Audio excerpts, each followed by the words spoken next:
Hi, my name is Jeff Pfeiffer. I'm an attorney at the Lopez Law Group. I represent a lot of auto accident victims, slip and fall victims.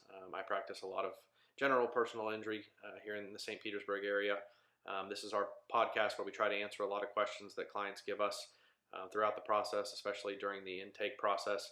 And one of those questions that I get when they come in is just, do I need an attorney to do this? Is this something I can do on my own? Am I required to have an attorney? And the answer to that is, you're not required to have an attorney. You can certainly move forward with a case on your own if you want to try to negotiate with an insurance company. If you've been the victim of an auto accident, typically what you'd be doing is going after the at-fault insurance company. There's nothing wrong with trying to negotiate with the insurance company, trying to send your medical bills to them, see what kind of offer they're going to give you. But generally, the problem with that is that people who try to represent themselves and people who try to do it pro se, they usually receive offers that are less than ultimately what they're entitled to. Not having an attorney on your side and trying to do it on your own, an insurance company knows that you probably don't know what's fair compensation for the case. They probably know that you're not sure what sort of dollar figure you should be looking at for your injuries.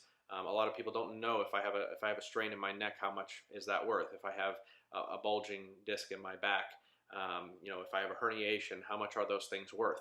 If I'm recommended for a surgery, how much is fair compensation for being recommended for that surgery? A lot of these people that try to do it on their own, and they get offers from insurance, and it's just without having done it, without having been involved in that process before, you're not sure whether the offer that they're giving you is up to par, whether they're trying to lowball you, which is quite frankly what they're trying to do most of the time.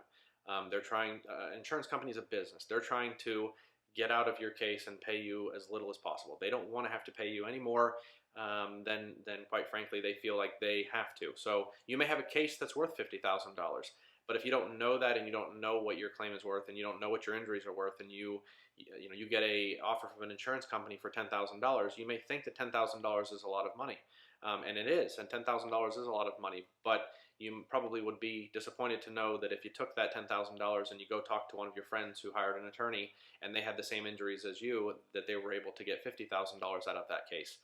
That may be something that is probably would be upsetting to most people. And the way that you avoid that happening is you get an attorney involved, somebody who's been down that road before. They've done it. They've handled cases similar to yours. They've worked with that insurance company before. They've probably worked with those adjusters before. They know what the value of your case is. They know how much a strain is worth, how much a bulging disc is worth, how much a discectomy or fusion is worth.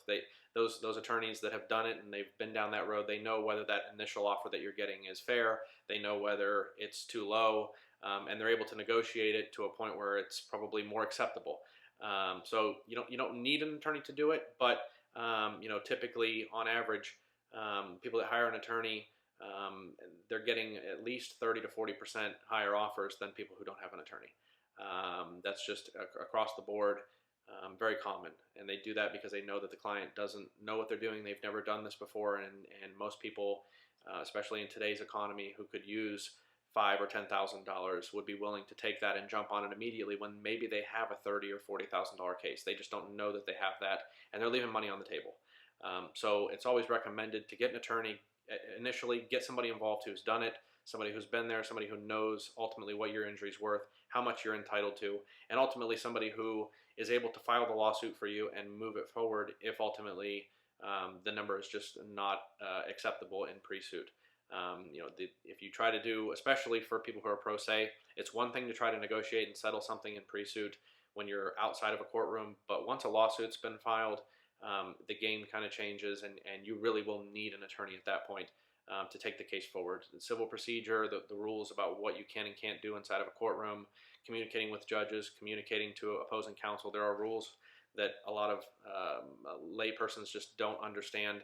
It really takes somebody who's been to law school, who's done that, who's trained in civil procedure, who knows the process and knows what needs to happen next.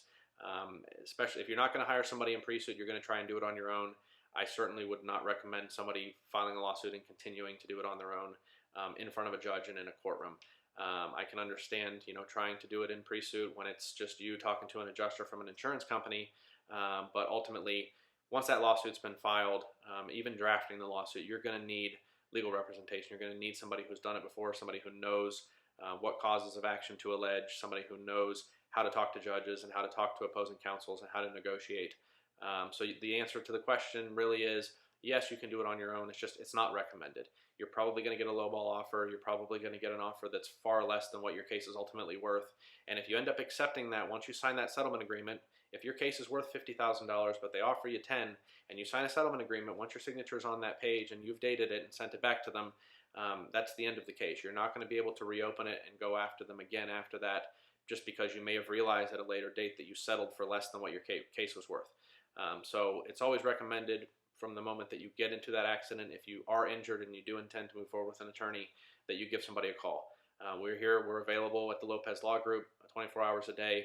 Give us a call. If you've been in an accident, I always recommend calling as soon as possible, even if you haven't gone to the hospital yet. Give us a call. We can update you on, what are the next steps, what you should be doing. We can get you signed up right away and get you taken care of and get you on the right path to getting the compensation that you deserve.